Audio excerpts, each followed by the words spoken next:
Animal Crossing, a game we all love, a game we have fond memories for. But does nostalgia stop us from seeing the clear problems? Well, to find out, we're going to have to look back at the good, the bad and the ugly. Animal Crossing New Horizons was released on the 20th of March 2020 after its initial release date of 2019 was delayed. The previous game, Animal Crossing New Leaf, was released a whopping 8 years prior in 2012. But funny enough, the idea for New Horizons started after the release of New Leaf, but production didn't start till a few years later.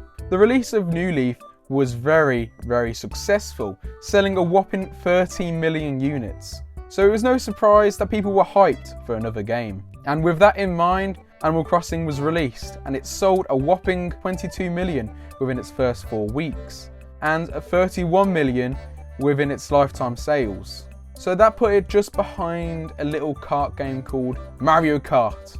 So yeah, saying it's done pretty well is an understatement. The gameplay was pretty simple and fun, with activities such as fishing, farming, collecting fossils, and just talking and collecting your villagers. But a lot of this game's success was not from the Animal Crossing franchise, it was from the current events of lockdown. This game released at the perfect time. It gave people an escape to meet new people, build new islands, and do all stuff they couldn't do outside.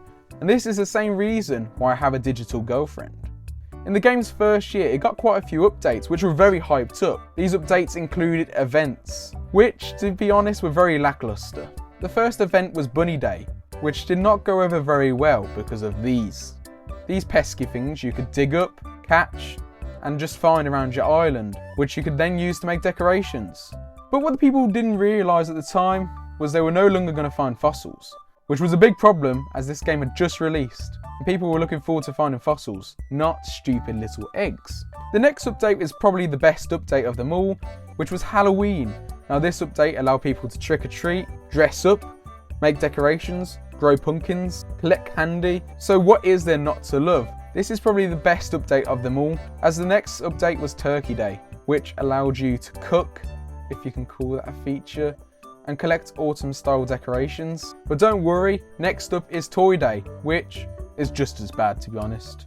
You could dress up as Santa, collect presents, that's really it, to be honest. Oh, you can deliver presents, I guess. But best of all, you can make a snowman.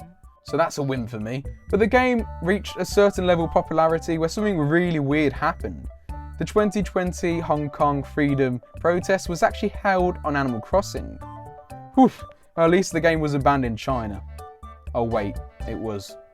No surprise there. After adding some not so good updates, such as swimming, new events, Brewster's Coffee. Hang on, what do you mean? Brewster's Coffee? I could share my coffee addiction with my online character. But the thing that killed Animal Crossing was the thing that brought its success. COVID.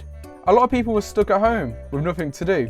So completing the main story, if you could call it a story, was very easy and very quick. This left a lot of people with nothing to do. Because once you complete the story, all you can do is fish, decorate your island, collect fossils. There's only so many times you can do that. But this game could have been saved for at least a while by adding mini-games, which New Leaf had at the start of its release. But Animal Crossing New Horizons never got that. This left the only social interaction you could get from your villagers, which ended up repeating dialogue. And if someone visited your island, you could not move and place stuff. It was really irritating. How cool would it be to build a little park with your friends?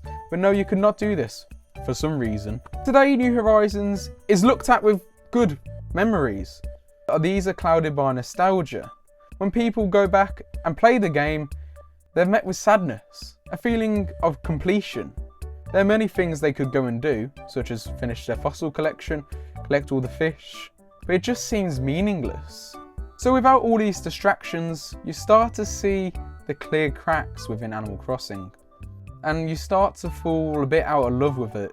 But I always like to think back to this saying, be glad it happened at all, which I think stands very true with Animal Crossing. This game could have never happened, and we might not had all those good memories during lockdown. But let's hope some new players find it and enjoy it as much as we did. Well, thank you for watching, I hope you enjoyed. So what do you think of Animal Crossing in the modern day? Tell me down below. Well, I'll see you next time. Bye.